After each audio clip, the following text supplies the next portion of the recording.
राधे राधे दोस्तों, आज हम शिव पुराण का पाठ शुरू करते हैं। शुरू करने से पहले मेरी आप सबसे विनती है कि मेरे चैनल को सब्सक्राइब, लाइक और शेयर करना ना भूलें, ताकि हम आपके लिए अच्छी अच्छी कथाएं और पुराणे ला सकें।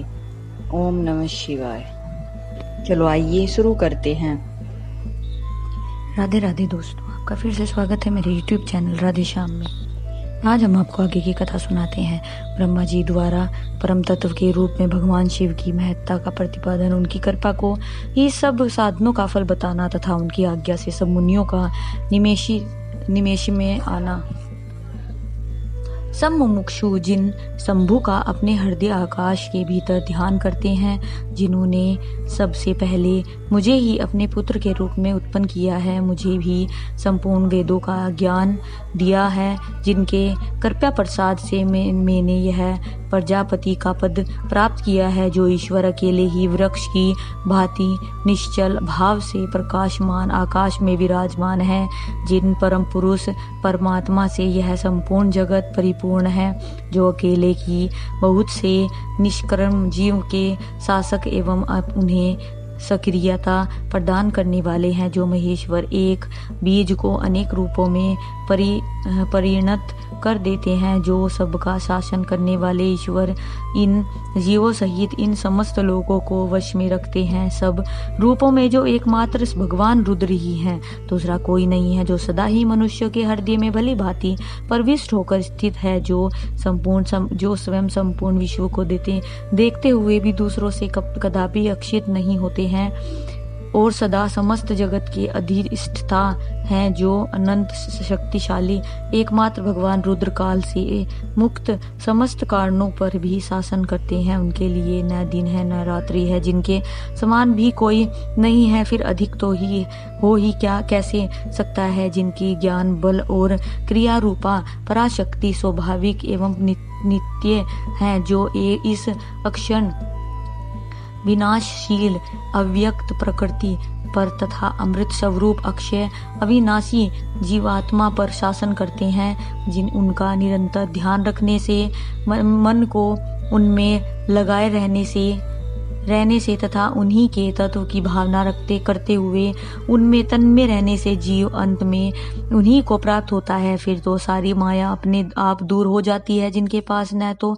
बिजली प्रकाश करती है और न सूर्य तथा चंद्रमा ही अपनी प्रभा फैलाते हैं, अपितु उन्हीं के प्रकाश से यह संपूर्ण जगत प्रकाशित होता है। ऐसा सनातन स्तुति का कथन है। एकमात्र महादेव महेश्वर को ही अपना आराध्य देव जानना चाहिए, उनसे श्रेष्ठ दूसरा कोई पद उपलब्ध नहीं होता है। ये स्वयं ही सबके आदि हैं, किंतु इनका न आदि है न अंत है। ये स्वभाव से ही निर्मल, स्वतंत्र, परिपूर्ण, स्वेच्छाधीन तथा चराचर रूप है। इनका शरीर अप्रकृति दिव्य है।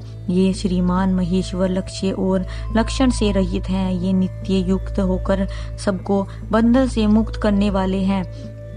काल की सीमा से परे रहकर काल को प्रेरित करने वाले हैं। ये सबके ऊपर निवास करते हैं, स्वयं ही सबके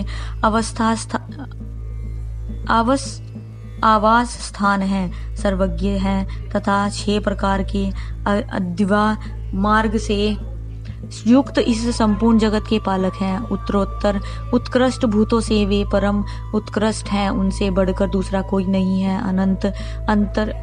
आनंद राशि रूपी मकरंद का पान करने वाले मधुरवत भ्रमर हैं।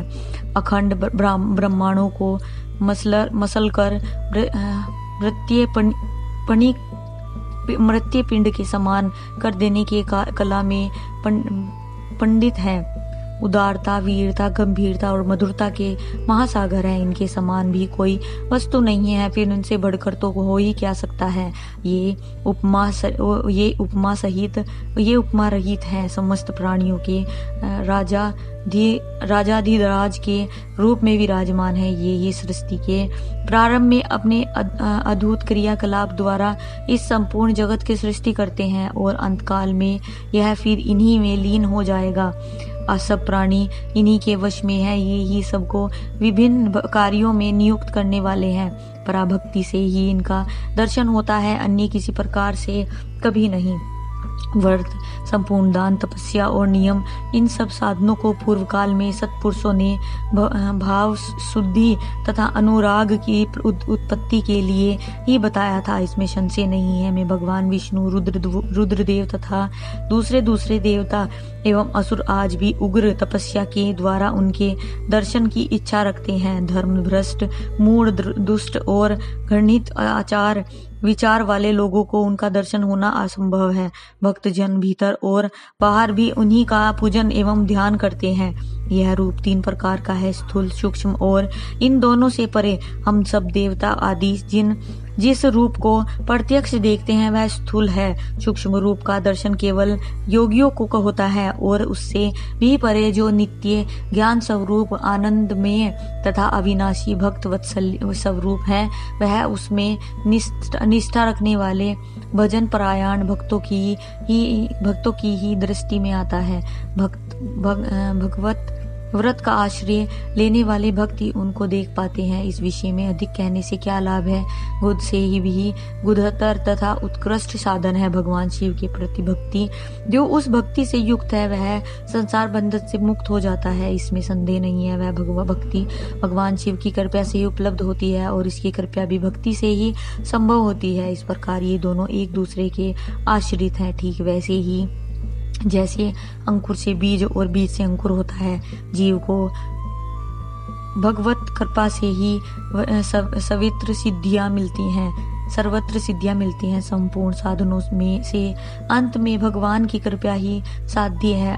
अंत है कारण की शुद्धि या प्रसाद का साधन है धर्म, और उस धर्म के स्वरूप का प्रतिपादन वेद ने किया है। वेदों के आरंभ अभ्यास से पहले के पुण्य और पापों में समता आती है। उस क्षमता से प्रसन्नता और अतः शुद्धि का संपर्क प्राप्त होता है और उससे धर्म की वृद्धि होती है। धर्म की वृद्धि से पशु जीव के पापों का क्षय होता है। इस तरह जिसके पाप क्षीण हो गए हैं, उस जीव को अनेक जन्मों के अभ्यास से कर्म से उमा महेश्वर के तत्व का ज्ञान प्राप्त होकर उनके हृदय में उनके प्रति भक्ति का उदय होता है। उस भक्ति भाव के अनुरूप ही महेश्वर के कृपया प्रसाद का उद्रेक होता है। उस प्रसाद से कर्मों का त्याग होता है। कर्मों के त्याग का अभिप्राय उनके फलों से त्याग से है, कर्मों के स्वरूप त्याग से नहीं। आज की कथा में समाप्त करते हैं। आगे की कथा आपको कल सुनाएंगे। ओम नमः शिवाय। अगर आपको मेरी वीडियो अच्छी लगी तो बेल आइकन दबाना ना भूलें ताकि आपको मेरे आने वाली वीडियोस का नोटिफिकेशन मिलता रहे। धन्यवाद। ओम नमः शिवाय।